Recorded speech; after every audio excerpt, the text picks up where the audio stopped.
This episode of Idle Thumbs is supported by A24, presenting the film Ex Machina, a new sci-fi thriller now playing in theaters. I saw this a couple weeks ago. It was awesome. I really liked it a lot. Directed by Alex Garland, who you may know from 28 Days Later and all kinds of other movies. Really good. Ex Machina in theaters now. Sweet. Thanks for sponsoring us. Thank you. My name is Randy Rodkin. Macho Man Randy Rodkin. It's a good thing I'm not on this week. It's a good thing I quit the podcast. No, your alter ego is, though. Macho Man Randy Rodkin is on the podcast. That's fine, Danielle. You can just be that from now on. I will. Okay, good. I'll do it. Like, Macho Man Randy Rodkin. whoa. That was just like that glasses lady monster from Monsters Incorporated. Exactly what I was thinking. Mike Wazowski. Yeah, that's all that is.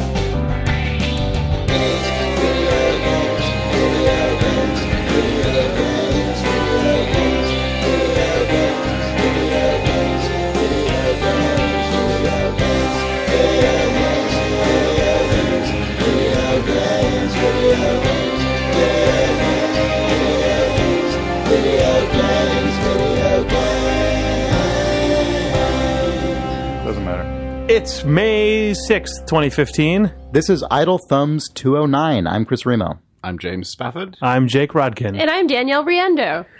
Hi, Nice. everyone. And I'm hi, happy to Spaff. be here. Oh, well, that's good. Yeah. It's I'm good. not. It's good that someone's happy to be here. Yeah, we could tell. Yeah. Can I tell you guys about a life-shattering, mind-blowing experience I had as of 3 a.m. last Not only night? can I don't know, I'm all right. you must. Oh, I demand it. excellent. Now, I know the Idle Thumbs book club is not among The not Idle with Book us. Club. Excuse me. Please. The Idle Doesn't matter Index because none of them Fingers exist. book club. Yes. I finished Infinite Jest last night at 3 in the Oh, morning, and it was I've been saw your reading it since tweets. February, Yeah. and it was incredible. It was absolutely incredible. I think it might be my favorite novel I've ever read in my life, which That's is awesome. funny. I was tweeting about this earlier that I feel kind of like I'm a really voracious reader. I am always reading something, fiction, nonfiction. I don't even care. I just like Mm-hmm. reading. I enjoy reading before bed. But I don't have that many favorite books that I would actually call, like, this is my favorite book. You know, if someone walked up Right. to me on the street, I'd be like, I like a lot of stuff. Mm-hmm. The way I have favorite games and favorite movies. And I was sort of pondering why that was because of all this Infinite Jest It's stuff. because you hadn't read Infinite Jest yet. That's what it was. It was out there for me. But Yeah. no, I just... somebody sort of, now you're an Infinite Jest person. now I'm an infant jest. That's Yeah. what I am, basically. So we should maybe describe what this book is. Sure. So this is a novel, an extremely long novel written by David Foster Wallace, his second full-length novel, I guess. Yeah. It is a very sprawling near future story about a sort of an America that is essentially fully blanketed by sponsored corporate naming rights and brands, and there's a crazy Canadian Quebecois separatist Yes. movement that has become militant in a way it never did in reality. It's just a crazy, bonkers, satirical, but also very deeply human work. Yes. It's very... I don't know how exactly to describe it. It's described as a comedy often because it takes place in this sort of absurd world, but it's not... And it's frequently funny. I mean, there are a lot of funny parts of this book. Like you're saying, the years are described as, most of this book takes place in the year of the Depend adult undergarment. Yeah. Things like that. So it's funny and absurd, but it's also deeply sad and very, very... the writing of the characters is sort of what kept me going, even when so sorry, I'm all over the place here, but the it's book very itself dense. is somewhat, yes, it's very dense, and the narrative is actually pretty fractured, and so on and so forth, but the character writing is what kept me going, even when those fractures kind of put me off or made me feel like, okay, I'm going to read 40 pages of footnotes before I can read another page of the book proper. Wow. And it has a lot to do with addiction and connection and sort of family connections and messed up family connections yeah. and people who are addicted. And sort of the main characters, almost all of the main characters are either part of an elite tennis academy and the halfway house that's right down the hill from this tennis academy. And other than that, there are the separatists and some other characters variously. So but did you bring this up because of something like thematically relevant to video games, or were you just like, and because I could relate to this, so pleased with yourself for actually finishing this that you're like, I need to announce to the public that I've done so. I remember I read this in like 2010, I think, and I had the hardbound edition, and I carried that fucker around with me for months until I finally finished it. Yes, like, I mean, that's months. And you had it bronzed. Yeah, basically. Which sucks because now it just looks like any old book. Well, what's really funny about it is that I feel like there is a very strong connection for me and a particular game right now, which is funny and goofy and makes no sense. But I'm having a similar experience with Bloodborne, which I won't go on and on about Bloodborne. But I'm finding Bloodborne to be more difficult right now than finishing Infinite Jest was. And I think that's really funny and really weird because Infinite Jest is a reasonably challenging piece of literature. I wouldn't call it like unreadably challenging or challenging just to be challenging, although some people have sort of called it that, you know, as like, this is a hipster book for hipsters because it's so difficult and haha, the reader doesn't get it and it doesn't really end. It does. It has sort of a recursive ending that is the beginning, that kind of thing. The New Game Plus, if you will. The New Game Plus. Actually, this book, this book has a fucking New Game Plus, which is like figuring out what the fuck some of it was about that you can't figure out till you're done reading it. I spent half the day, you know, sort of reading. This is actually really poignant and touching, I think. Aaron Swartz, who was famous for being surveilled and, you know, took a lot of shit for the government and all sorts of things, also was a brilliant writer. He actually wrote this brilliant analysis of Infinite Jest that I've been reading all day, just sort of like breaking certain things down. And this is what I think happened here and there, because there are a lot of sort of weird, possibly supernatural elements in the book that are just kind of come out of nowhere towards the end / the beginning. This is what makes the book somewhat challenging, is that these little bits and pieces are sort of fractured and you kind of have to pick them up through the narrative, that sort of thing. And it was just this really intense experience I had today reading these theories about the book after reading the book and sort of, I don't know, it kind of all came together in my mind of like, oh, this is Aaron Swartz. He also was a person who was brilliant and committed suicide, just like David Foster Wallace did. And I'm just discovering this 6 years later or whatever, you know, the Aaron Swartz essay and so on and so forth. So it was pretty weird, all-encompassing experience. And I think I might stop playing Bloodborne. But I did finish Infinite Jest. Can I tell you a super embarrassing Bloodborne story? Please tell me anything worst. super embarrassing about yourself. Not only can you must. Okay, good. So I wanted to play some video games on my Mac, which I do fairly frequently, and I wanted to use my DualShock, which I also do They don't have fairly Bloodborne frequently. on that platform. No, but usually when I do this, I unplug my PS4 from the mains, from the electricity supply, because if you turn on your controller, then you turn on your PS4. I did not do this. And I played a game for many hours. And then later, I had fucking shitloads of emails. And I was like, oh my god, I've been hacked. What's going on? My PSN, like, PlayStation's emailing me tons of stuff. What? Verify your account, verify your account, verify your account. I was like, what the fuck is this? You have bought Bloodborne, $79 or whatever. I was like, shit. What? And then I was like, no. It was paired with two things somehow? Yeah, I just plugged it into the... Oh, you plugged it into your Mac, but it was Bluetooth thing to the PS4. So I was just buying Bloodborne. You bought Bloodborne 79 times? No, I just bought it. Like, I bought it one time, but it's like the worst game to buy because it's like the... You know, it was £50 because I had the UK store, but I guess it's like $79 or something. Oh my god! But like, had it been just some game that was like $8.99 or something, but like, fine. Like, but it was just, like, that's a horrendous this is price just the to universe pay. telling you need to be playing Bloodborne. Yeah, but I already own Bloodborne on disc. That's why it's like, I'm like, oh good. Oh Thanks. no! Did you at least do well on your Mac game? It was fine.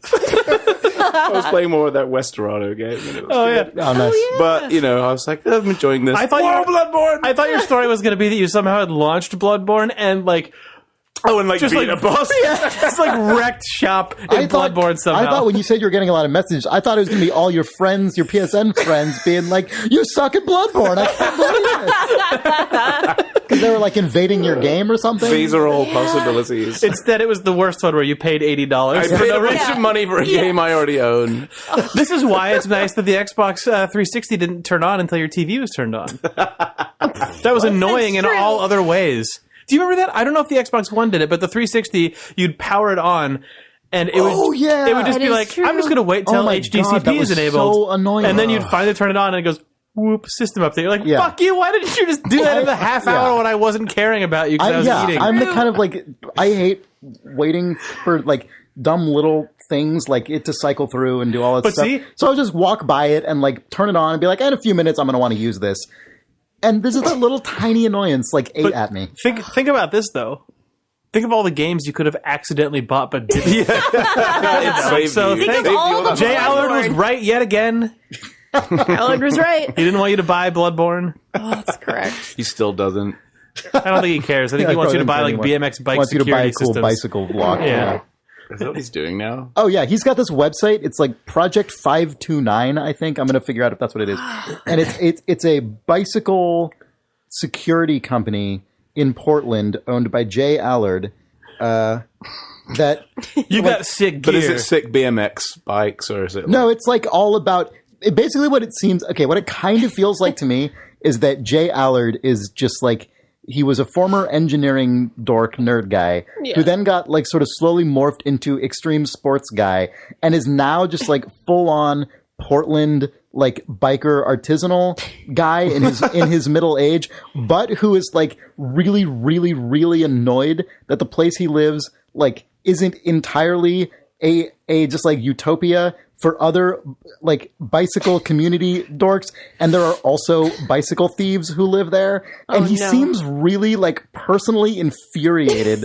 Like it's different than it feels like this is like a moral crusade. He's for trying to him be in a- Portland's cool uncle, I would say. Oh, Yeah, like, there's But all is he these- the front, like the forefront of this business? Like, Yeah, is he? yeah, Is it like? Well, no, his name. Jay Allard's No, bike? no, they don't call it that. There are Like, videos like him coming to like a stop and turning the wheel But a sweet- right up to the but like a camera. sweet- Yeah, just like, Yeah.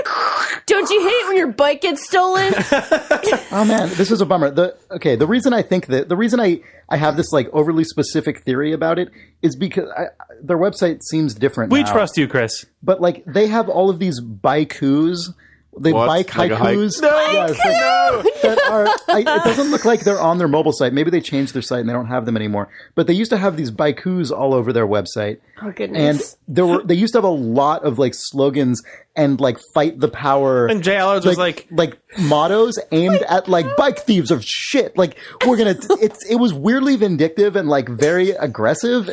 yeah, but it was, Jay's was like, this is what I do. Killed my first bike thief today. Right. 'Cause Project it's like- 529. The thing that was so funny about it to me was that everything about it was like projecting this image of like peaceful bike people, except they just fucking murderously hate bike thieves. It's just like it's a really odd juxtaposition that it looks like they've stripped off their website to some degree because it just doesn't look like it doesn't have all I hope that Allard's shit still all over there. it that they used to. Legs spinning madly, the constant fluid movement, pedaling non-stop.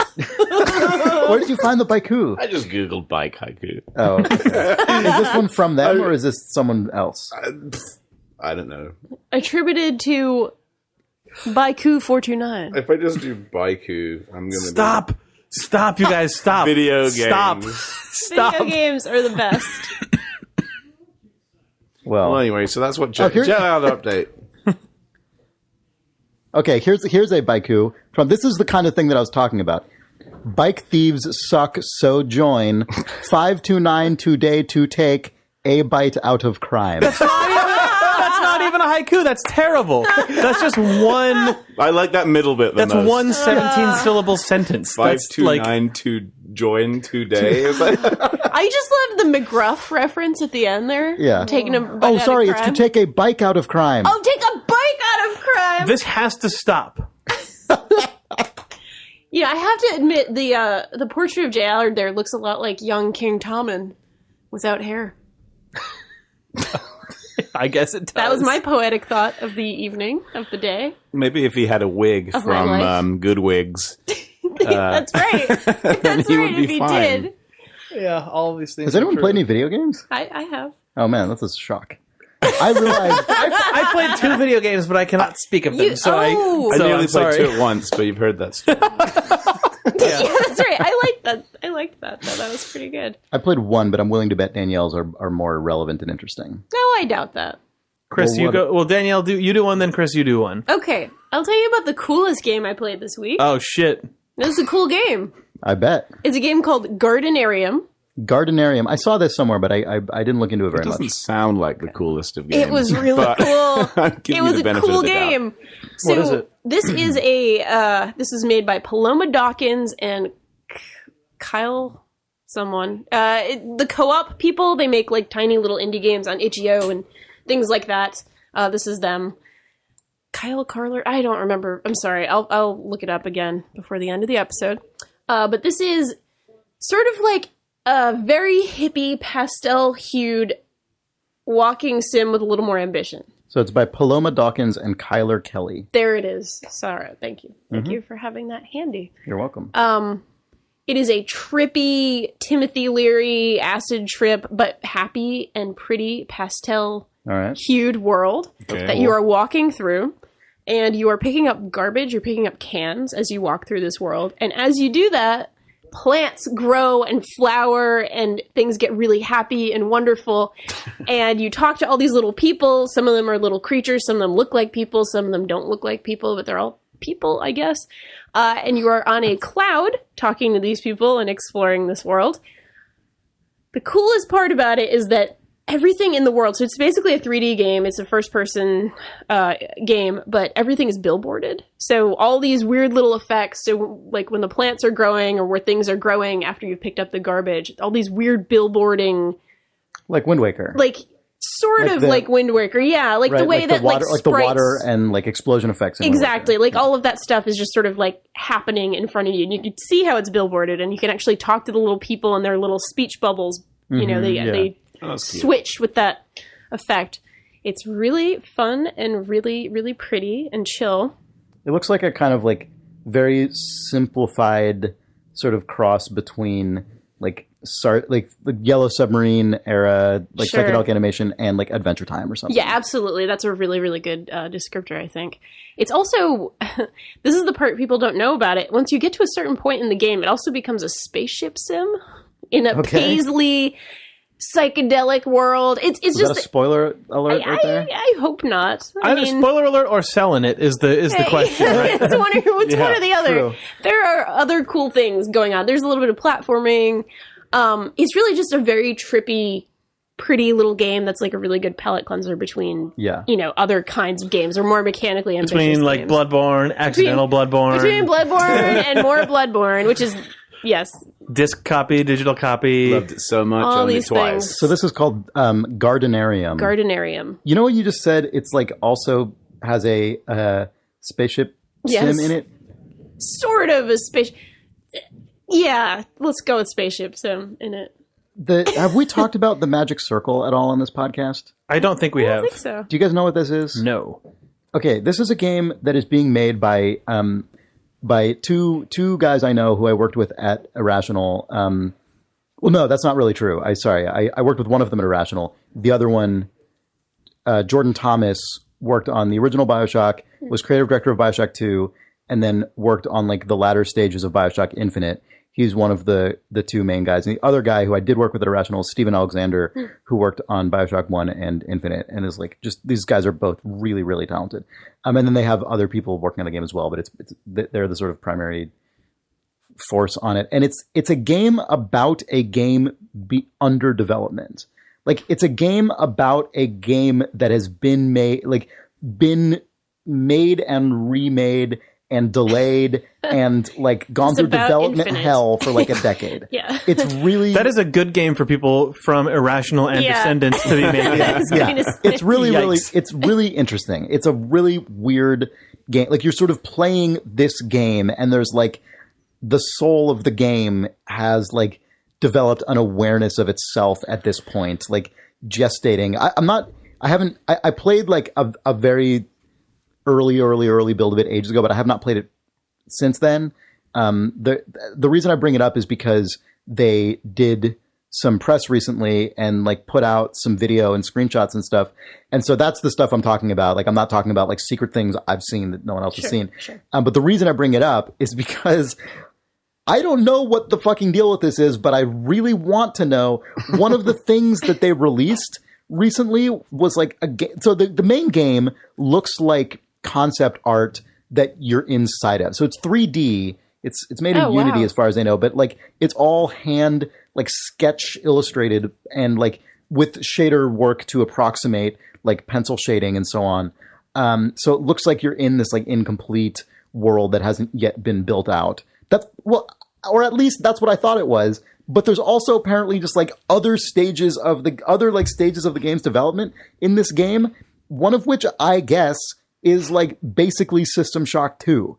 Like it just looks like a space station game made in the era that System Shock 2 was made. What? I don't know what the context of this is. Amazing. Man, good. Yeah, it sounds incredible. This like I just saw this on Steam or somewhere, just like this trailer, and it just looks like someone made a game that was lost that would have come out in 1999 that just never existed. It really just looks like that. It's incredible. amazing. Man, that's like I think we talked about this when Duke Nukem Forever was coming out, about sort of like at least my dream of what the Duke Nukem Forever final release would have been, which is like the special features ultimate edition of Duke Nukem Forever, which is just a menu that would drop you into all the different versions of it. Yeah. But now I want basically the Charlie Kaufman version of Duke Nukem Forever, which is like taking that license and all of those assets and then spinning an insane thing that falls in on itself. But that sounds like what this is, but it just invents its own IP. I mean, not literally a Charlie Kaufman thing, but like, oh man, what? That sounds Good. so good. This is called the Magic Circle? Yeah, and I can't even figure out where I saw this trailer. No, but I think soon. I think it'll be out in early access soon. But I can't even find where I saw this. It's weird. It was incepted. Yeah. I know, right? You actually had a dream about this, but then when you woke up, there was an email. But like, Surprisingly expensive ARG. Yep.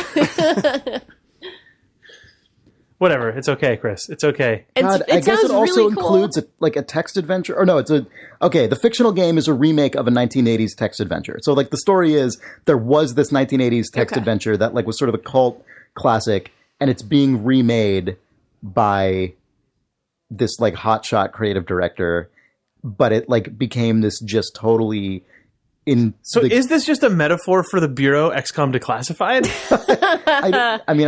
It's probably not one-to-one that much to anything, but God, it's really interesting. It's just a really interesting concept and weird thing that they're making. Yeah, a little bit. Anyway, I can't figure out where to find this goddamn trailer.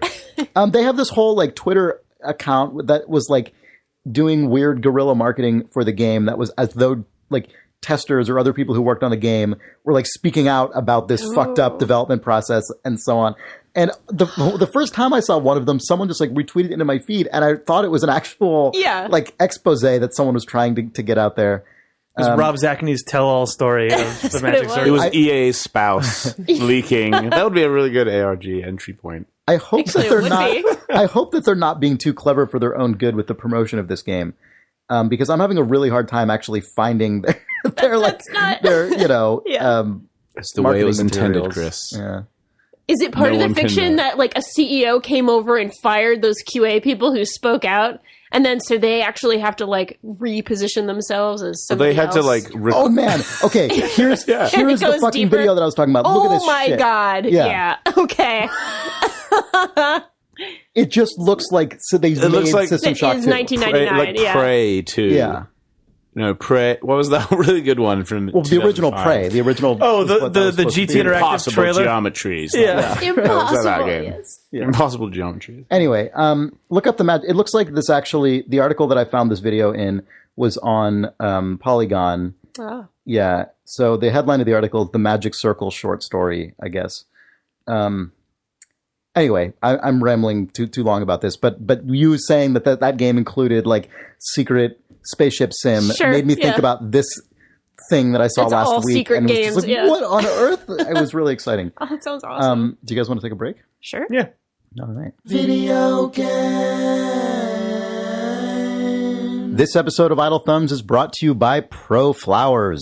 Awesome. Yeah, flowers for moms in your life or other people who love flowers, but mainly moms because it's Mother's Day on Sunday. Oh, that's right. It's coming right up. It is coming right up. You have such little time remaining to be a good son or daughter to your amazing mom or other moms you know. You should get on this. ProFlowers.com. Use the code THUMBS. You can get 100 blooms with a free glass vase for just $19.99. It's a good deal. That's a Yeah. lot of blooms. A lot of bloom in there. It is a lot of blooms for $19.99. Blooms. Yes, Yeah, that's a good deal for blooms. I know. Blooms. I did this actually. After our last ad, I went there and I got my mom just a shitload of blooms. I had them Awesome. sent to her apartment. They have not arrived yet. They will be arriving What if On she's time, listening? though. on Friday, I believe, is when I had them Perfect. arrive. Oh, yeah. so maybe she's listening now. She's expecting. The My mom blooms. does not listen to this podcast. She doesn't know it's Never here. will. Yes, no, but she does receive flowers from me. ProFlowers.com, offer code THUMBS. 100 blooms for $19.99. But did you go Good the full deal. whammy and include the next sponsor's gift also? Oh, man. Is it Double Sherri's up. Did you berries? double up? Okay, this podcast is also sponsored by Sherri's Berries. Once again, this is last minute. Mother's Day is coming up. If you haven't thought about this shit yet, you're probably fucking up other things too. You're the worst child. So You're terrible. this is time to make up for it now. Go to berries.com. That's BERRIES.com. Click the microphone in the top right corner. Type in thumbs. You are going to get giant chocolate dipped strawberries. Yes, chocolate dipped in Even- chocolate even and better. candy and other cool things. Starting at $19.99. It's over 40% savings. Get this. You can double the berries for only $5. Whoa. Yes, twice as many berries for only $5 more. This deal is like the latest, best deal. You go to Latest and greatest deal for Yes. moms. So you can go double berries.com. berries. Click that microphone, use the offer code THUMBS, save your disastrous situation of not having thought far enough ahead. Your mom Just deserves do yourself it. a favor, do your mom a favor, do everyone else's moms a favor. Unless you're in the UK where we had Mother's Day already in March. In that case, in that case, you're really late. You're months late. You're just a total catastrophe. Fix it now. Do what you can. Do what you can. BERRIES.com. You better double the berries if that happens. Offer code thumbs. Get on it. They're delicious. We've had them. We've all had them. They are tasty. Good berry. Nothing says, I'm sorry I was so late getting this gift, like 100 blooms and also double And berries. double the berries. So I went to Gary Danko's for the first time man. in my life. Gary a Danko couple weeks is ago. like high end. Yeah, it's That is like one of the more. Actually, you know what? probably I was gonna the say, highest end in San Francisco. No, I it's think. it is not. It's not? Not anymore. You could that may have been true at one point. Okay. There are places in San Francisco. Well, especially if you include like Napa and Oh, okay. then it gets really expensive. Okay. No, but even in San Francisco, there are now places that are more expensive than Gary Danko. I see, I That see. was not true the one A few time I years went ago. to Gary yeah. Danko. Oh, okay, don't I want to hear think- about this. Well, why did you just went there just to go? I went there for my girlfriend's birthday. Oh, in great. fact. Yeah, Nice. it was lovely. So the one time I went to Gary Danko, I was I'd only been out of college a couple years. I was working at Shack News, and a friend of mine I thought who you were worked. going to say I was working in a shack, and I was like, No, "Oh, Gary no. Danko's." Yeah. I might as well. He have was been. in a shack. I might as well have been The hard for the truth salary that of I Shack earned News was that it was at in a that shack. time in my life. It was fine, but it was my first job. What are you going to do? Yeah, yeah. it's fine. Well, my first professional job. Yeah. Anyway, so someone I knew who worked at Rockstar Games, the publisher, was in town, and he was like, "Hey, man, you want to go get dinner? Like, I can put it on my expense account or whatever." Nice. And he's like, "Where do you want to go?" And I'm like, I had just moved to San Francisco from Berkeley. Sure. Like not long before that, so I didn't really know. I also did not make the kind of money that would enable me to like go to restaurants ever. Like I didn't go out and do things. You know, I was making like the bare minimum to be able to live in San Francisco. So I called my dad because I was born in San Francisco and we lived here when I was a little kid. But my parents, you know, lived there before that, obviously. So I called my dad and I'm like, hey, Dad, like what's a good, because my dad is the kind of guy who just like, he knows these things. Yeah. Like when my dad goes to a new place, he's the guy who like instantly figures out, like he instantly makes friends with the manager at the restaurant. Sure, he's just like one of those guys. Yeah, who's like somehow he just like always he's been in a place for a day and he just knows all the things now. Sure, and is that kind of kind of person. Yeah, he grew up in Brooklyn, grew up in New York, so he's like that kind of. And so I'm like, hey, Dad, where should I go? And he's like, oh, go to Gary Danko. That's great place, Gary Danko. And I'm like, okay. So I tell my friend, I'm like, hey, man, like, you want to go to this place, Gary Danko? And he's like, okay, great, sure. So like he comes and you know picks me up in a cab or something, and we go there. And I remember we sat down, and it's really nice. It's and I'm very like, high I did not end. know this was going to be what this was. And so we sit down, and I remember we got the menus, and he picked up the menu, and he looked at it, and there was just like a 5-second, just like, just the realization of like, this is where we are. Yes. Yeah. I felt so fucking awkward. Like I was rude, so bad. I felt terrible. all these things. Oh, it's on your expense account. Yeah. Gary Danko. Thanks, friendo moneybags. Yeah, I think I felt so bad. I think I ordered like a small salad and nothing else because I felt so bad because it was not what I expected. Yeah. I thought it was just going to be like a decent hotel restaurant. Yeah, So I ordered just like this little salad, and I think he because he works for Rockstar, or did at the time, I'm sure that he had that initial moment of shock of like, whoa, this was not quite what I was expecting. But then, you know, like was like, well, whatever, fuck it. Like it's on the Hauser Brothers or whatever. Yeah, so, totally. Like, and he just like ordered just ordered the things you order. Yeah. But I was like, I felt so bad and felt so like unprepared to like. So I ordered just something. I will nothing. have the side salad. Yeah, it was really dumb. I should have just gone for it. Like, who cares? What? I mean, you're now already there. Go for it. But I didn't. You know, at the time, I had no. Yeah, no, I could totally sympathize with that, especially when you're right out of college. Yeah, that was the one time I went there. How was that salad? I suspect it was really good. I can't remember because it was a salad. They make a mean you were just salad. Like, how was your guilt salad? Yeah, exactly. Yes. Your guilty salad. It's like the kind of place where, you know, so I'm there with my girlfriend, and we live in San Francisco, but because we live in San Francisco, we can't afford to go to places like this often. Of course, yeah. It's one of those, like, where, you know, pretty much everybody else who's in there can go to places like this all the time.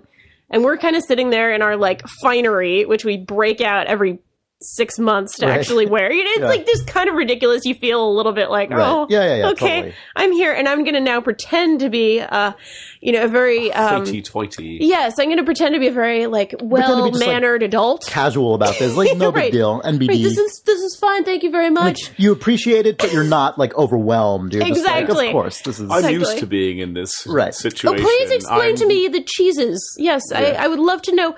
Were the cows treated well? What were their names? You know, just very like affected, sort of being there. A little bit awkward. There was definitely something where I had never had this particular preparation of something before, a harissa or something, and I felt like I just sort of went to the waiter and I was like, could you please explain to me how to enjoy this properly? Like, I used this phrase that I would have used as a 6-year-old who tried to look cool in front of their parents at dinner, kind of thing. Like, oh, this was splendid, you know, just very please show me how to enjoy this properly. Well, that's what a marketer wants you to do. They want you to experience Coca-Cola, not drink it. Yes, exactly. You know, they want you to enjoy it. It was one of those moments where, you know, I'm 31 and it takes kind of a lot to make me feel like I'm being a child who's trying to, you know, dress up as the part of an adult, but that was definitely one of those moments But in my life. you did the right thing, I think. Like, you just were like, I don't know what this is. Tell me what this is. I think that's the right attitude to have in those things. Because as soon as you, like, pretend that you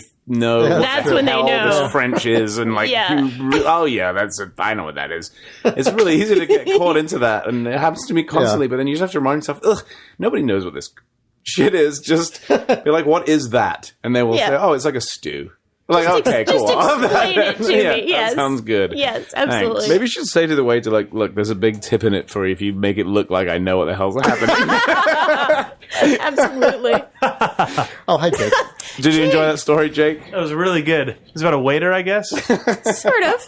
Yeah. Nailed it. Yeah, basically. Are we back? Oh, I thought we were back all along. We No. told that fun story. No. Now we're back. Now though. we're back for real. Wow. Now we're totally back. Cool. Jake is talking into a beer bottle right now. Well- I guess that says something, perhaps. That is life, you know. I played it. Wife? What? It's This is my life. wife. It's beer. It's his wife, Allagash White. Ms. Oh, Ms. Allagash White. Ms. Allagash White. That's like Please a tell me how to enjoy this. it's like a southern like society woman's It name. does sound like that. Yeah, she's going to, you know, I don't know what Southern society women do. The like no idea. what's the thing? The like Clue is what she participates That's in. what she is. Debutante ball She or Clue. participates in a debutante's Clue. Yes. So you were about to Southern play Clue. something. I or was talk going to about tell what you, played? I played the opposite game of Gary Danko. The opposite. I played a game that is so aesthetically far from Gary Danko's that it amuses me. This game is called... Did I talk about this already on the podcast? Brawl? You know how I know that you don't go to Gary Danko often? How? Is that you call it Gary Danko's. Because I thought it was his restaurant. It is, but it's like the fancy I pants, see. like hoity-toity one. Where I it's went just, to the Gary Danko's the other day, and I had a beer, and they looked at me like, what, are you queer? What's going on here? Wow, you just rhymed everything. What we do in Rhode Island when we speak. Man, I was rap. speaking of Rhode Island. I was looking. Were you? I was looking up coffee milk today because you've talked about it. Perfect, yes. And I found What? that It's it was delicious. that it is the official state drink It of is. Rhode Island. It really Coffee is. milk. We have an milk. official state shellfish as well. What is the official state? shellfish? Quahog. Okay. Yes. And I learned that the state legislature or whatever was like came down to this like very tight decision between naming the official state drink coffee milk or Dell's lemonade. Yep, that was very close. That was Which- a contentious one. Yeah, let me which tell you. apparently Wait, they're the in same Rhode thing? Island. No, they're very different. Oh, I Very see. They different. balance. Yeah. I see. Apparently, Dell's lemonade is so like universal that lemonade is often just referred to as Dell's. Yep, often. True fact, I was Dell's lemonade girl in a particular part of McCoy Field, which is where the Pawtucket Red Sox play.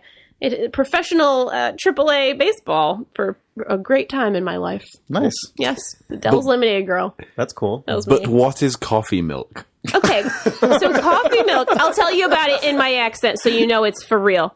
Coffee milk is kind of like chocolate milk, same idea, but you do a coffee syrup instead of a chocolate syrup. So it's milk, it's cold. You just drink it as if it was strawberry milk or a chocolate milk, but it's coffee flavored. So this is coffee.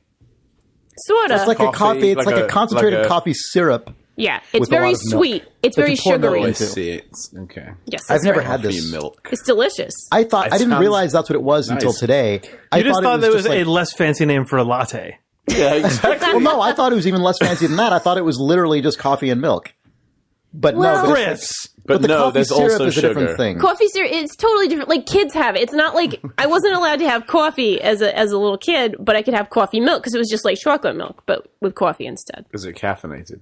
There's probably a little bit, but it's not a lot. It's just like I tell people it's a lot like coffee ice cream. It's the same exact thing, only it's just milk, Well, it's melted. but melted. There you go. Delicious. So what is the game you played that is perhaps closer aesthetically to coffee milk than Gary Danko? Brawl. Brawl. I A don't know little this. while back, right around the time of the PlayStation 4 launch, there was a game called Basement Crawl. Okay. It was not a very good game because it was a little broken, and they rushed it to market to go in the launch window of the PS4. I reviewed this game, and it got a 2.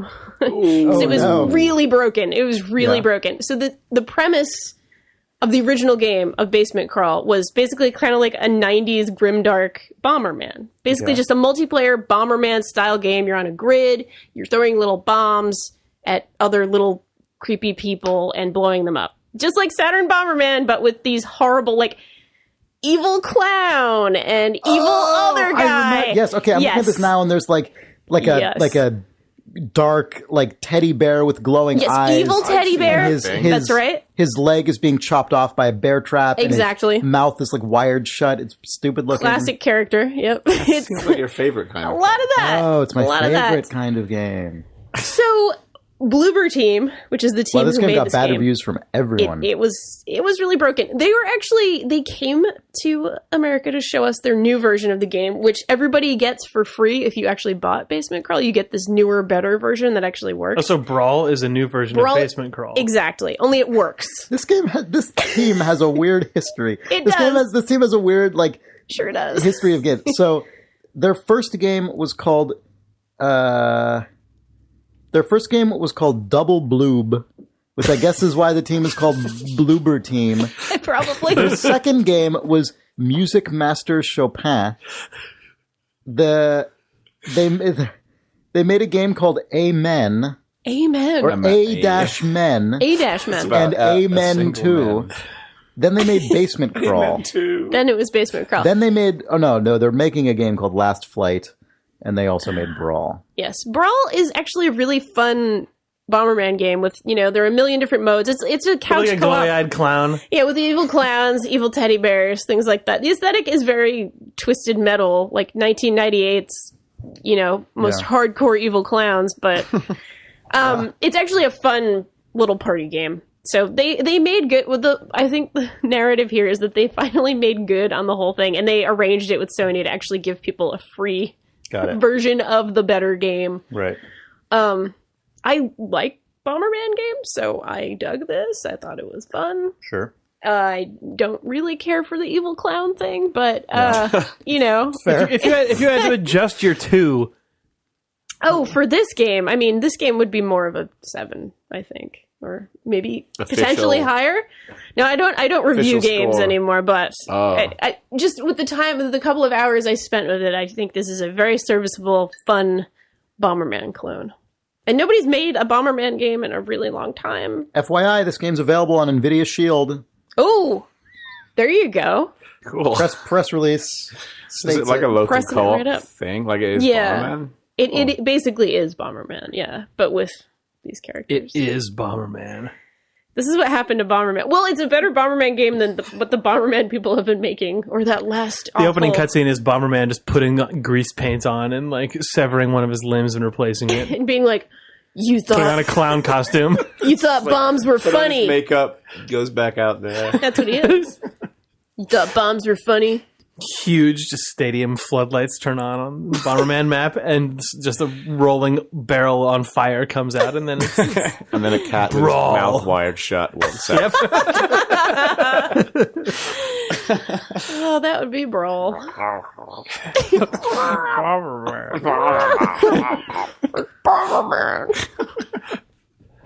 Good. Gary Danko's Bomberman. God, when I remember the GameCube Bomberman, the Bombermen would all shout Bombermans. like white bomber, like black bomber, and the way they said it always sounded like black power. White power. That's always Islam is the light. Islam is the light. That's all we talk about at this point. All we talk about is Islam is the light. That's all we talk about. It is. Man, Jake, speaking of NVIDIA Shield, do you want to talk about the, like, crazy thing that an Idle Thumbs reader, like... I guess, yeah. Do we talk about that thing? I mean, I don't know, why not? You have to now. I guess we do have to. We have to talk about it because a drum. Because we it's so usable for potential amazing plans. Yeah. Yeah, we met with an Idle Thumbs reader who was one of our Kickstarter backers. He actually, amazingly, if you go to the Kickstarter, was it called the Wizard Circle, the Lord's Wall, Founder's Wall, whatever it's called? Yeah, if you go to idlethumbs.net/extras, there's a page on there that lists all of our Kickstarter backers, and everyone got to put their own name in. And this is a guy who backed us to an amount that we appreciate very much. So his name is up at the top, and he listed the name F. Nick Brecken as his name. So we had no idea who this guy was till we met him. Then he was like, "Oh, I'm F. Nick Brecken." So That's actually his name, which is surprising. he is an name is insane Roger. engineer that makes you feel like you might be the stupidest person on the planet. Actually, that's not how it makes you feel. He's a great guy to talk to and is incredibly smart. But you are. It is made clear to you that there is another class of human mind above yours. Right. Basically. So it's to not put down the rest of human existence. But he handed us a backpack. No, he didn't even hand us a backpack. He just said, "Here, go to this website On your phone. on your phone." And Chris went to a website on his phone, and it was like, "Oh, hilarious! It's like a stream. It's like a video of the Dreamcast menu, and then like buttons loaded in over the top." And then he was like, "Oh, just play it." And he has a box in his house that's running his own streaming protocol that is incredibly terrifyingly efficient to the point that it's like borderline lagless over a cell phone connection. Wow. And he also has a thing wired into the Dreamcast's controller. What? So it's running a hardware Dreamcast that's going in through a video encoder that is also going through So I was playing his actual Dreamcast, like not a Dreamcast emulator, not like I was playing his physical, actual Dreamcast console, sitting in his apartment in New York, 3,000 miles away. And then he's like, scroll up, and there's a button at the top that says Xbox 360, PS2, and you just press those, and it goes. It's just an A/B switch on the screen. Oh my god! And you just like what? Yeah. And I played Halo Reach. Excellent. It was scarily low latency, and it was a crazy thing that was just like, oh, I just made this when I wasn't doing stuff at work. Like, what? But then it ended with him giving us a backpack. It's like, anyway, one of them is in here. What? Holy shit! So we at some point are gonna have to figure out like something we can do that will allow Idle Thumbs readers to like dial into our console. Yeah. Oh, he said idea. that. I guess what it actually does is it goes out to a PlayStation 2 controller, but to a PlayStation 2 controller port. But there are cross-platform adapters from PS2 to basically everything. So he's like, oh yeah. So then it can plug into a Dreamcast or a PS2 or a 360. And then he's like, I open my mouth to talk, and he's like, yeah, you can plug GameCube in and play Pikmin 2. So Oh, perfect. Awesome. So you could play like dial-up multiplayer Pikmin 2 on an actual GameCube hardware over this. It's so crazy. Amazing. He calls it the remote bone. Yeah. Which is pretty good. Yeah. The reason this occurred to me is because he also showed it to us on an NVIDIA Shield. So he also just like had an NVIDIA Shield with him. And he's like, yeah, go to the website, go to the browser. Like, I was all bound to the analog stick. Everything just worked. Wow. Like one for one, there's no latency. Like, There's some. I mean, there's some because it has to go literally send the video signal across the country. But like, yeah, it was way more responsive than you would expect over just like LTE. Yeah, it was really cool. Or like I think he tethered the Shield to his cell phone. Yes, he did. He tethered the Shield to his cell phone, and then yes, that was a good, weird, surprising dinner. Also, people who back the Idle Thumbs Kickstarter are all sweet. It turns out, like whenever we meet people who did that, they're so sweet. They're so sweet. That's really nice. The community of Idle Thumbs is, I've said this many times, but it is shocking to me at times how awesome. They're shocking. It's true. It is like actually honestly shocking at times. Like, wow, people are truly being nice on the internet. Wizard Jam is another example of how incredible. I know. So true. I should stream some of those Wizard Jam games. Yeah, we should put a stream together. That's a good idea. That'd be fun. Okay, so the thing I played was TIE Fighter. Whoa! Yes! Yeah. Man, TIE Fighter's back. I forgot. Like, literally. It's back again. It came out on GOG earlier this year. Yeah, and because I'm a shit, I didn't play it till it came out on Steam. I wasn't avoiding it at all. It's just that I opened Classic Valve apologist. No, it's not that. I mean, it sucks. This is like why people put things out on Steam at this point, because it's just like a multiplicative effect of ease, right? Yeah. Like I just opened up Steam one day, not intending to like do anything in particular, like just on Saturday, I guess this past Saturday, and TIE Fighter was there, and I was the X-Wing, TIE Fighter, and X-Wing versus TIE Fighter were all there, and I'm like, well, might as well, yeah. It's so easy. Might as well learn about the Dark Trooper program. Yeah. So the biggest takeaway from this, Oh wait, Chris, hold on. Before we get too far into this, are you disappointed that the story of TIE Fighter is no longer canon. Oh, that's true. They threw it away. Yeah, does that bum Yeah. you out? No. Did your playthrough feel like No. devalued now, invalidated? I don't know. I don't know how I feel about this. I mean, I don't really feel anything about it. I didn't think but, you would. No. But it was interesting to reflect on the fact that I played those games before I ever saw Star Wars. I've mentioned that on the podcast Oh, yeah, before. yeah, that's right. But I played those games and went on Star Tours, the Disneyland ride, Perfect. before I ever saw the movie Star Wars. So, like, my relationship to that content was not like, oh, it's like that cool movie. It was just cool space game. Like, cool Yeah. space game with, like, cool spaceships in it and, like, a cool ride where you go through space. Yeah. So, like, The robot. I didn't, when I played them, I didn't, like, perceive them as being an extension of another thing. Anyway, that's not relevant to the thing that I actually, like, took from playing this now, which is that, you know, we've talked about those games on the podcast before, and in my memory, it's always like, oh man, they have like all these different, you can, like, you know, reallocate power and, like, switch your targeting computer and do all these things, and it's, like, really cool, and it feels like more intense than a sort of modern Star Wars licensed game would be. And so then I loaded it up, and I'm like, okay, it works with the Xbox 360 controller. That's great. And I didn't have to reconfigure Requires it or two anything. 360 controllers. Well, so I started playing it, and I did the first, you know, I just loaded the first mission in the story, and I was like, oh, okay, this isn't really as complex as I remember. There's like there's one stick for movement because it's like a joystick, and you know you have throttle level 33%, 66%, and full. You can, like, switch. You can target a thing, a craft that your reticule is over is like targeting, and that's about it. There's like one or two other inputs on the controller, and I was like, this is not really as, like, complex as I remember it being. And I failed the mission like 6 times before then I realized that there's just like 20 more inputs on the keyboard that I have to use that don't fit on the controller. And I'm like, oh right, because I kept failing. You have to reroute where your shields are. You got to choose, like, the weapon you're using and all sorts of stuff, right? Well, not in the first. I mean, eventually, not in the first mission because you have a shitty TIE fighter that can't do anything. But yeah, eventually it gets up to that. The thing I was actually missing was the ability to, like, cycle through targets that you aren't already targeting. So I kept losing the mission because you have to inspect these just, like, cargo freighters, right? And they would leave before I could get to them. And I'm like, how the hell can you're just supposed anybody to go find these in time? Yeah. And then I additionally, even after I was doing it the right way, I failed it like 4 more times because I kept getting in fights.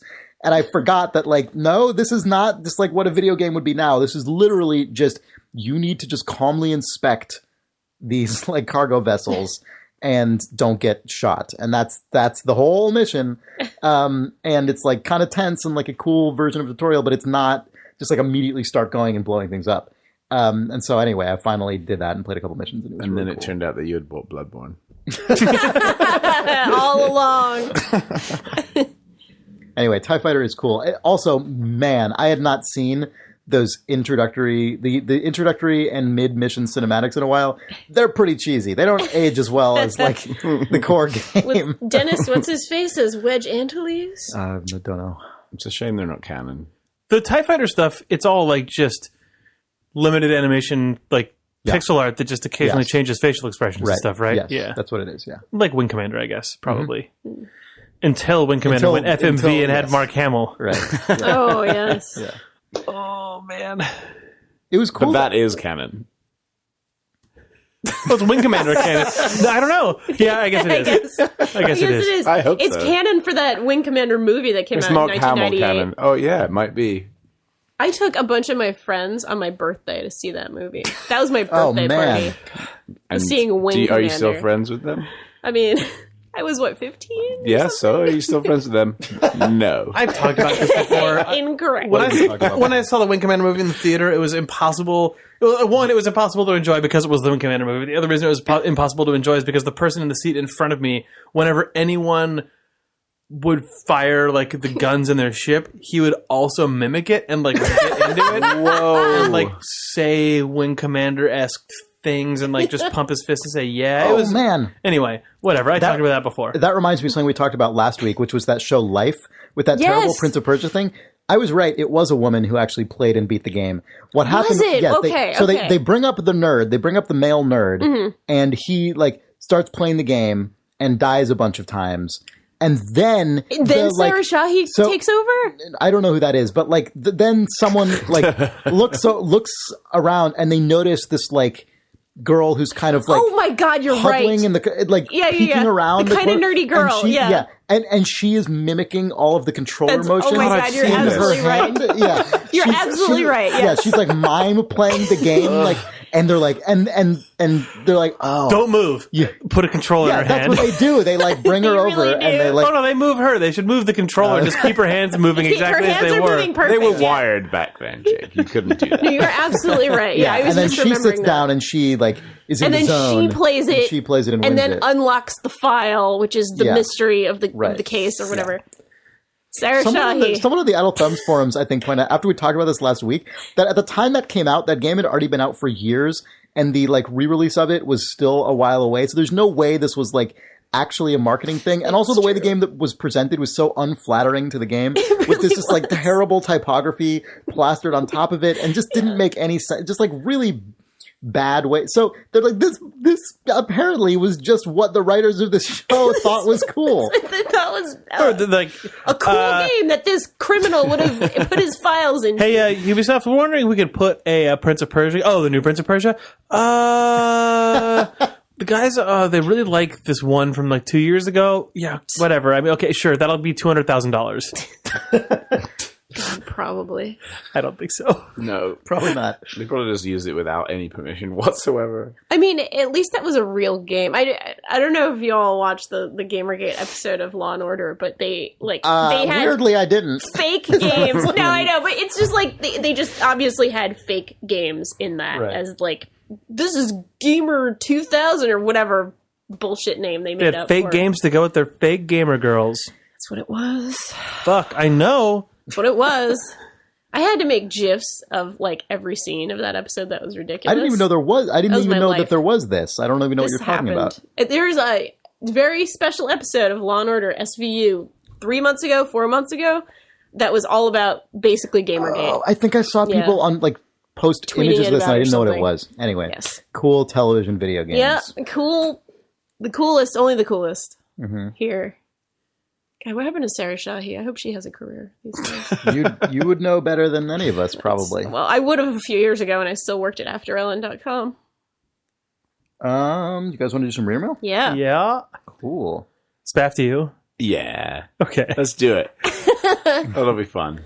It will be fun. Reader mail's good. Okay, let's see here. Kevin Weiser writes, the unintentionally sexy 13-year-olds in Star Wars The Old Republic. Oh, man. I read this, I think. Really? Spaff is making a face like, ugh. No, thank you. This is good. Hey guys, there's a thing I noticed a while back when The Old Republic came out. During one of the missions at the Capitol, the players asked to help find a young girl, find her brother, or something like that. It's normal MMO quest stuff with one strange feature. I would guess this is perhaps an issue of time and resources, but for whatever reason, the player model for kids in The Old Republic was just the regular adult model scaled down about 30%. Oh, no. So, typical D-cup breasts and childbearing hips are quite prominent. Worse, they didn't give them any new idle or conversation animations, so many of the coquettish poses sci-fi women NPCs take, the hitch hip with hand on hip pose comes to mind, are also used in conversation sequences. It made me more than a little uncomfortable, and it's fucking hilarious. I thought it might be a good jumping off point to discuss unintentionally awkward scenarios that can come up during play. Keep up the good work, string of whatever is the current meme. Kevin Weiser. What is the current meme? Man, we haven't had one in a minute. Sexy Fine. kids being canon. I guess it's fine. They're not canon, so it's all right. They're not canon. It's not canon anymore. They're not canon. We did it. Oh, much Dodged a better. bullet with that one, guys. Unintentionally. I don't think this is an issue. Those characters are no longer canon. Next email. This is actually... They're not children, they're younglings. If That's you know right. anything about the Star Wars. And you don't know how long. You don't know how old they are. Yoda was 900, so it's fine. That's of age That's true. in Dagobah. They're an alien race of literally scaled down adult humans. I remember being called really younglings. put off by this Called exact younglings. thing in Dragon Age. I can't remember which Dragon Age, maybe 2, maybe 1 and 2 both. I didn't play 3, so, but like, I played a bit of it. I don't remember. Maybe if this is was just how part the of it. BioWare art director thinks children look. Okay, so I don't know if it was. I don't remember if there are children in Dragon Age, but I just remember noticing. I can't remember if there's like sexy women clothing in that game. No, I just remember being very conscious of the fact that like the default woman model in whatever Dragon Age game I'm thinking of has really, really large breasts, Sure. unusually large, and it's true for all the women, including like really old women who like they just went all out with like gnarled, like wrinkly faces that are just but they just have an enormous perky rack. giant D cups. Big old fucking She's got balloons on her chest. And like it is so I know that people work really hard on those games, and the Dragon Age games of all games have like a lot of really great attention to detail in terms of like gender and class and race and things, but like and a lot of attention to detail in terms of rendering breasts. Yeah, I That as well, But yeah. attention to detail that's identical in every single instance, and it was so off-putting and weird. It really creeped me out. It made it look like someone was just. It made it look like weird, like porn of the. Right, because like You were playing the Dragon Age porno. That's what it was. because you have this like old lady that it just looks like someone's like. Trying to figure out what it's What called. if she was like a What if real she said sexy old lady? giant rack. Like, that's what it felt like to me to look at it. It was Grandma weird. rack. Yeah. Old Grandma Rack. Old grandma Not that, rack. like, not that old ladies can't also have large breasts, but like the They uniformity tend to of not it be was like, as buoyant Yes, if they are exactly, very large. yes. Yes, It was it's just- certainly man. true. Please Yeah. write in with your Dragon Age porno name. Thank you. I know They that have if you to have, exist. I know if you have a different model, you've got to must. re-rig it and stuff. But like, come on, You can just Please. reduce the size a yeah, little bit or you can there. just on average, if you're gonna only have one size, have one size that actually It's a little fits all. smaller. Yeah. Make them C cups instead of Yeah, man. quadruple E. God, it's so potentially. weird. That's the thing. Did I ever read Disney World tip for Danielle? Oh my God. Okay. This is No. from Jake Cornett. He writes, "Dear Thumbs, specifically Danielle, I feel a little ridiculous. Stop me if I actually have read this. I just don't remember. No. I don't feel a think little so. ridiculous suggesting a Disney trip to someone with over 100 Disney trips under their belt, as I've only been 3 times, ages 5, 22, and 27, with the most recent visit being in 2012. However, the last 2 trips have been amazing, and I'd like to share why. Our last 2 trips to Disney World have been on the wake of Labor Day. We got there Sunday afternoon and stayed till Saturday. On Sunday night, the parks were crowded and not a great place to be. This set a baseline for the rest of the week. On the Monday, nearly everyone left. It felt like the only people left in the park for the rest of the week were us and questionably dressed Europeans and South Americans. We could go to any attraction with minimal wait. Dinner reservations were easy to come by, and the rest of the week was a magical experience after the crowds of Sunday night. Even the Harry Potter section of Universal was relatively empty. This presents shit. an odd problem, since Universal has put a lot of thought and effort into their line waiting experiences. The lines are often as fun as the rides. Rushing through that line that wraps around Hogwarts Castle is not as fun as taking your time and soaking it all in. Interesting fact, the entire Disneyland property can fit in the parking lot of the Magic Kingdom at Disney World." Jake, Greenville, Kentucky. That is a super good tip. I didn't know there were any lost pockets left, because usually in those slower times, like Yeah. they'll start scaling back hours and things like that, or Mm-hmm. 6 rides will be in refurbishment and things like that. So that's a really hot tip. I'm going to tell my mom, whose email address, by the way, I won't tell you what my mom's email You can address read is. it out. Just in case But you it want to send has- 100 balloons It's to Danielle's questions mom. at Idle Thumbs. Questions at Idle Thumbs. Yeah, in case you want to put my name on it and send 100 balloons to my mom, her email address, not even kidding, has WDW in it for Walt Disney World. Oh, man. Has What, so like instead of having like 00, Her like email Vader address on is the end or whatever. WDW official customer service, real customer service line at AOL.com. Basically. Not too far off. Not too far off. Send her some blooms for me. So you should fly there after PAX. That's when PAX is, right? PAX E. No, Prime. PAX Prime. Yeah, PAX Prime is right around there. So what you should do is fly to the northwest corner of the United States and then immediately fly to the southeast corner of the United States. Perfect plan. It's a great plan. It's a good plan. Live in an artificial, gross world for a week and a half by going to PAX and then going to Disney World. Oh my god, I can only imagine what that might be like. Bad. Actually going from one Try to the it. other. Try it. Hot tip. Try it. I mean, I've gone That's it. from Disney World to weird things before, or from weird things to Disney World before. Like, I did TGS and Disney World in Oh, Japan, shit. so that's a similar vein there. Yeah. It worked. It was natural. It worked I bet. okay. It was really funny because we were hanging out with some collusion. We were hanging out with some people from the press, What? but they Blacklist them. they couldn't get hotels anywhere near TGS, but the nearest hotel they could get was inside Disneyland. In So, like, the Disney hotels. every day they went to TGS, they had to get on the monorail, go around Disneyland, and then go to the show. So eventually they were like, "Look, we have to fucking We have go to actually Disneyland." go to this. That Disneyland is incredible. I've heard Is it's it amazing. Tokyo Sea. Disney Sea? I've heard Is that Disney the Sea one? is like incredible. Yeah, Shit, I might it go was there this mad. summer yeah. and make It's my mom worth it. very It's really good. jealous, Yeah. basically. Speaking of things that of sort of crafted experiences that you've had, Danielle, this person writes, first off, a reminder Danielle needs to tell everyone about the escape the room experiences she had in New York.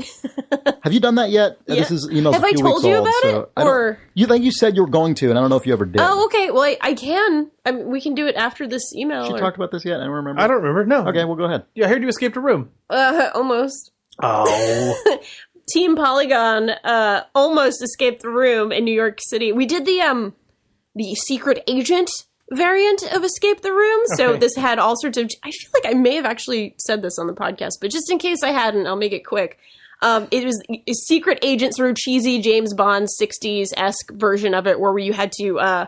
there were actually a few rooms and you had to sort of, gather the clues in each room and figure out how to progress to the next room. But it had things like lasers and secret briefcases That's cool. and cool, codes that were you could only see in blacklight or you could only see Right. there was like a No cool spoilers. thing. Yeah, no spoilers. no Yeah, no spoilers spoilers. or anything. Just you had to Yeah. be more observant about other weird spy-ish things. So That's it was cool. really fun, and we got to the last part of the last puzzle when I've been in that the buzzer situation. rang. Yeah, that's such a bummer. But it was really fun. It was like one of the coolest things, and I will definitely do another one. Man, the best room escape game that I ever have played is one called 60 Minutes to Escape in Portland, and it's a Cold War themed cool. room escape Whoa.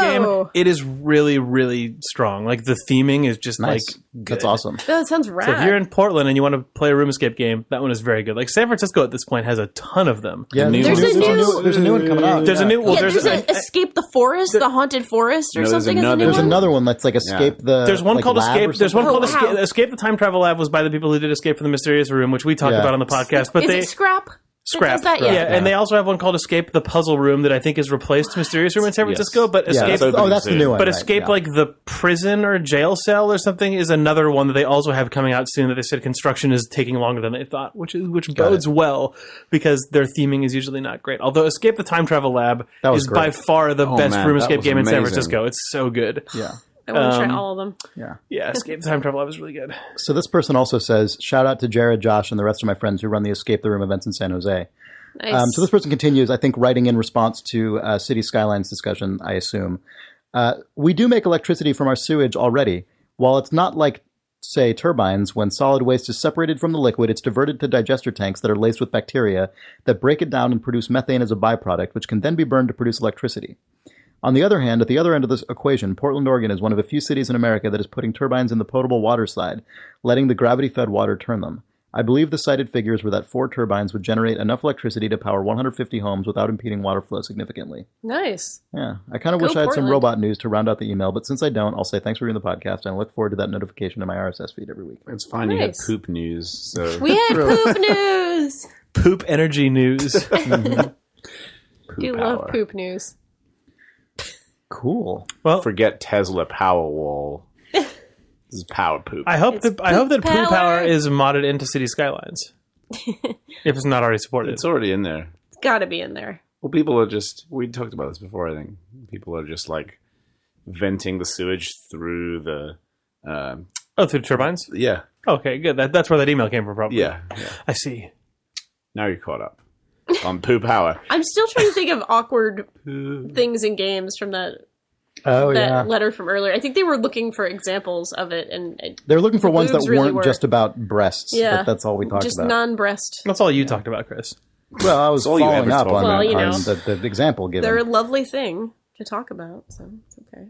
Yeah, anything like that. It's rare that there's a like recurring awkward piece of content like that. It's more just like something happens that's reasonably emergent and makes you go, and then goes away. But I can't think of any examples. But like it's usually not 13-year-olds have the bodies and postures that are shared. You say with. that, but I feel like that kind of thing actually happens not infrequently in games that are of a certain scale where they end up reusing a lot of assets. I find it usually more laughable than actually awkward, though. Oh, sure. Okay, fair enough. Because I was going to say in Dragon Age 2, another thing that is like... the breasts of another woman. No, totally unrelated to this. A different breast. Well, the breasts of another woman were identical to all the other ones that I... Yeah. But no, this was... and again, I can't remember if the game I'm thinking of was actually Dragon Age 2. It might have been Dragon Age 1. But this was definitely Dragon Age 2. And the game all takes place in one city and over a period of I think, years, as I recall. I think I played through that entire game, actually. And there's the, like, governor's mansion or, like, mayor's mansion, whatever the person who's, like, the governmental head of this area, you want to go and seek an audience with them, and you can't for a certain amount of time. And there are other people who are waiting to talk to this person, and they're like, I've been here 5 hours. But then the game cuts like 2 years, and you can go back in there, and everyone who's in there is exactly the same, and that same guy's like, I've been waiting here 5 hours. Like, really? Like, have you? He has a little memory problem, probably. It's just it's like that to me is like in the same sort of class. It's a different cause as the other thing, but it's the same sort of just like attention to detail, continuity stuff where it's yeah. Yeah, I mean... It's different on the development side, but the end result is kind of the same. Certainly. People, sorry, go ahead. No, it's your day. Oh, okay. I was going to say, there are just, in terms of just pure awkwardness, there are certainly times that playing a certain kind of game, like, I don't know, a lot of games that are just really kind of offensive or weird or gross in certain ways, playing them in front of other people can be an awkward moment. It's like the ultimate version of watching a movie with your mom when people start boning. Kind of, yeah. It's kind of, I mean, especially when it's, especially with people who aren't into video games. Exactly. Generally, and you're like, Yep. I swear it's interesting. Yeah. This hobby medium of the 21st century. It's art. Yeah. I experienced a lot of that with, like, my ex, for example, who did not think games were a worthwhile pursuit, and I'd be playing something, and, just, I don't even... You're like, check out Hotline Miami. Yeah, basically, and it's just like, oh... Games with a lot of violence are the ultimate example of that, because when you play a lot of them, like, we talk about how, it's always good to have games that aren't just totally reliant on violence, but nonetheless, you're still capable of playing a game where violence is the primary mechanic, and, like, seeing through to all the things that are interesting about it. But someone who doesn't have that grounding, like, like, look at that, and what the fuck what is wrong with you? Right, if you just look at it as, like, the fictional content. Yeah. Absolutely. When you started talking about Dragon Age and games of the scale that resources get shared in strange ways and stuff, my favorite development of this week, and I guess last week as well, and maybe the last few weeks, has been that Grand Theft Auto 5 is on PC, which means that people are just ruining the shit out of it. Oh my god, We never talked about the taxi thing. Talk about the taxi. Oh man, the taxi driver challenge. Yeah. That is what? Oh, tell. This was on some gaming Reddits. It was on the GTA 5 or the GTA subreddit for a while, I guess. There's a notable route in There's like GTA a point 5 on the map that if you like up in the mountains. You're supposed to start in a certain point and then tell a taxi driver to drive to a certain point and tell them to take the quickest route and tell them to step on it so they drive 50 miles an hour. And then so if you start at this point and put another dot on this point up in the mountains, they will take like a conservative route to get there. But if right at the beginning of the route you say step on it, they will shift their route to one that goes like on this crazy path through the mountains and like the dirt pass up a bunch of cliffs. And they have to try to be like going 40 to 50 miles an hour because you've said step on it. Yeah. So it's the taxi driver AI challenge where it's like 1 out of 10 taxi drivers survive the trip. It's amazing. So YouTube videos of this. Yeah, people have just captured like successful or failed ones, and it is actually. It's hilarious for one. It's amazing because you'll see the guy drive and then just go fuck, and also this route has animals that run out in front of the road and the AI is programmed to stop to let them go past. Yeah. So the taxi driver is like careening off these cliffs and like barely staying alive, and then it goes it stops for like a muskrat to go running by, and then immediately punches it to 50 miles an hour again. But what ends up happening is just your nightmare, because you're on this precarious thing, and then suddenly the guy just goes, "Oh fuck," and then the car just starts going off a cliff and just rolls, and like no one dies yet. It doesn't, but then like it sort of stops, and the guy goes and tries to drive it up the cliff, and then it sort of falls with the hood tumbling over the front of the car, and then it eventually the video just cuts. It's crazy. That's amazing. They actually scare me because that's your Uber nightmare. Like when you call an Uber, I'm sure that this has a very specific meaning, but the nightmare that I most frequently have that is a recurring nightmare is being in a car that I was driving, and then suddenly I'm in the back seat of it, and I can't reach the pedals, and it just goes off a bridge into the ocean. Like, I've had that dream multiple times. Whoa. It's incredibly terrifying. Somebody please analyze this. I'm sure that is like a coded dream that means this, like, you know, it means gotta you be in can't control your control. life. I figured it out. yeah, no Oh shit. my god! It's the dream. The thing that's weird is that like also like 80 to 90% of those dreams also don't end with me dying. They just end with a shitty situation where everyone's in the ocean. Like, it just cuts. The scary thing happens, and then my brain like tries to make me feel okay. So it's just like, oh, okay, well, I guess Well, we're the just in car the ocean sank, now. or I wake up or whatever. But like those GTA videos are You wake actually up and you're in the backseat of a car that's going over it. those GTA videos are the closest manifestation of that dream that I've actually seen, because the AI just drives like where it feels like the controls aren't quite doing what you expect them to do, and then kind of semi-gracefully tries to continue to drive, but just drifts off a cliff. One Oh of my those god. videos is the most inexplicable, insane one. the 20-second long one? Yeah, the driver sort of like sideswipes like a cliff or something, and then like separately like a different car explodes. Oh, no! Like on the top of the cliff, and like you see Guess the that car guy like didn't kind of make it. fly by. Oh my God. It's bizarre. I don't understand. It's a good series of videos. Whoever, like the person who discovered that just like, I found that you can make a taxi driver do an insane thing.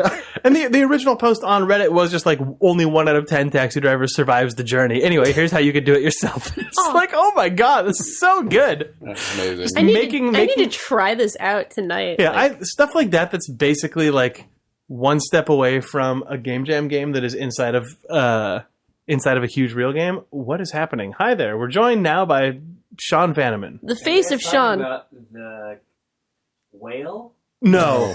We're talking about the Whale. GTA 5 taxi driver I was going to challenge. say one of the taxi driver. No, we haven't talked about the whale yet. That's next. Sorry, I didn't mean to spoil. You want to come talk about the whale? No. I'm going to go. Bye. Bye, Sean. A fucking whale. Yeah, it's a whale. It's good. Sean has reminded us there's Is also the whale a what you whale. were going to talk about? Is that what you were going to bring up? I was going to talk about the whale and the chicken. But I don't know the chicken. Oh, there's just like it's like an old there's fable. a tiny video. Or no, it's a pigeon. Oh, There's the a- story of the whale and the pigeon. because people, the other GTA 5 mod things is people have figured out how to just spawn animals all over the place. So there's an amazing video of someone who just summons a whale, because you can swim and you can swim out to find a whale, but you can also just spawn one that then just falls onto the earth and just lands in the freeway. And then sort of, because it has a big whale mouth, it looks like it just sort of smiles and then sort of flaps around. So there's just an amazing YouTube videos of just a whale just landing in amazing situations. There's a really good notable shot of a helicopter flying by, and then just a whale Like bouncing up into it just goes blue, just appears in frame and then leaves. And also, like, I guess similarly, it's the same engine as Red Dead Redemption, I imagine, because in that game, remember how there were all those crazy NPC glitches where like people would start the donkey lady and things like that. behaving like pumas and stuff. Yeah. Clearly they have The best one was the sort of person in the person in who became a bird. a bird. Yeah. Oh god, So clearly, their engine definitely has a very versatile skeleton system where the bones are all transposable between meshes, because you can also someone has modified GTA so that you can just play as any animal. So there's just the best GTA thing that I've seen in ages, better than the whale, better than the taxi driver thing, was this tiny video of a pigeon walking around the side of a car, just like really slowly and confidently, and then it throws open the door, its wing like sort of stretches up, and it pulls a guy out of the street, pops up, and then the car just drives away. Like it steals a black SUV and just drives away. Yes! But the opening shot is just this like this low camera on the street, just following this pigeon, like confidently, like doing, Doing like pigeon the "I'm a stuff. big fucker" walk that your GTA protagonist does, but it's on little bird legs. It's like, fuck you, I'm a fucking pigeon. Rip open this door, toss this guy out, peace out, got your car. Oh man, Oh, it's amazing. so just, I mean, people corrupt the shit out of all Rockstar games when they come out on PC in ways that are fantastic. Like all of GTA 4, I think, is in GTA 5 at this point. People always port previous GTA games into the new engine, but it does, like, I mean, I guess Just Cause is another extreme example of this, where just the things that you can do by fucking with GTA 5 are the sorts of things that you, like, when people do things in the spirit of game jams or in the spirit of weird indie games, Yeah, totally. or just like just mod culture in general. Old mods. That's what mods used to be like. Yeah. The scope of modern AAA games like GTA 5, just the amount of resources at your disposal and the amount of insane systems that you have to sort of toy with is just, it's a toolbox that you would never get as an actual small developer. So being able to just take the entirety of GTA 5 and then be like, you know what? Fuck it, you're a pigeon now, and then like just watch whatever the fuck happens when that happens. Or like, what if I had a complete simulation of a real city, and then I could drop a whale in it? Or like, what if I want to make a thing where a taxi driver tries his best to navigate an insane desert hill landscape? Like, whatever. GTA just has the baseline of all of that stuff up and running, and then you just flip a couple of switches and insanity happens. And I think it's really cool. Yeah, I think it's like it's true really magic. it's really amazing. It's an amazing thing. if only there was a way to like monetize mods so people would really go all in on it. I'd be into Man, that. Steam. Have you seen them making a GTA? Well, no, the development of GTA movie No, what? No. Really? That could with actually Daniel Radcliffe as Sam Hauser. What? What are you talking about? Have you not seen this announcements? Yeah, that's real. That's Harry happening. Potter is Dan Houser. What? Yep. It's like a biopic. It's like a fictionalized thing. What is this? If you like The Social Network, but don't think Facebook's cool anymore, what if it's the guy who made Grand Theft Auto Weird. With Harry and Potter. Smugglers Run? It's He just published Smugglers Run. Smugglers Run. A feature-length program on the BBC starring Daniel Radcliffe. What? That's Or at least amazing. he's in talk. Some places seem to think he is in talk. Some other places Did they have just confirmed. pick one of the Hausers to make it be about? Is it not about both of them? Yeah, who's playing Oh. the brother? And also, who is it? Jack Thompson is in it. And No. they announced he's playing Wait. No. He's acting in it, or he's Really? portrayed in it? Jack Thompson is playing the other Hauser brother. being portrayed in it. Playing himself? We need to find out who is playing him. No, he's not playing himself. Okay. Bummer. I Adam was gonna Baldwin. say. Oh God, yes. Good Lord. Must find him. Got any more reader mails? Nah, I think we're all set for this Okay. week. You should write us email, though, at questions@idlethumbs.net. Thank you for listening to this week's Idle Thumbs. Our website is idlethumbs.net/idlethumbs. If you like our show, why not recommend it to a friend or write us a review on iTunes? That would be awesome. I look at those every couple weeks and read through them, and they're so nice. No. I mean, some of them aren't. Some of them are very not nice. But Some of them are very honest, but most of them are really nice. Most of them are nice. And those are the ones I like to read. Yay. Anyway, thank you for listening. We will be back next week. Oh, Thanks, all. quick mention. Yeah. Sean and Chris and I have been doing a weekly podcast about the last 7 episodes of Mad Men. Oh, yeah. And we're down to the last 2 episodes if you've been following Mad Men. But if you want to catch up with our podcast or just listen along for the second to last episode and the last episode of the show, check it out. It's at idlethumbs.net/madmen. Also, weirdly, we're on the last 2 episodes of Twin Peaks on Twin Peaks Rewatch. Worked out That's what it's perfectly. about. We inadvertently timed Twin Peaks and Mad Men to be on the same schedule. So if you want to hear Chris and I struggle through the second to last episode of Twin Peaks next week, and then probably, I'm guessing, enjoy the hell out of the final episode of Twin Peaks and then the movie the week after that, you can check out the end of Twin Peaks Rewatch. I'm sure a lot of people dropped out of following that show. If you dropped out of Twin Peaks at a point when it was still good, Yeah. Yeah, that was me. come back for the end, I think. Okay, I yeah. suspect you'll probably enjoy the Okay. last couple Yeah, episodes. it's good. It's good. Anyway, that's all. Just plug in some of our other podcasts on this podcast because we do them. Awesome. Thanks, everybody. Bye. Bye. Oh, bye, Spaff. Video games. Who's playing Jack Thompson? Bill Paxton. What? Oh my god! No way! There you go. That's his line from Twister. You're welcome.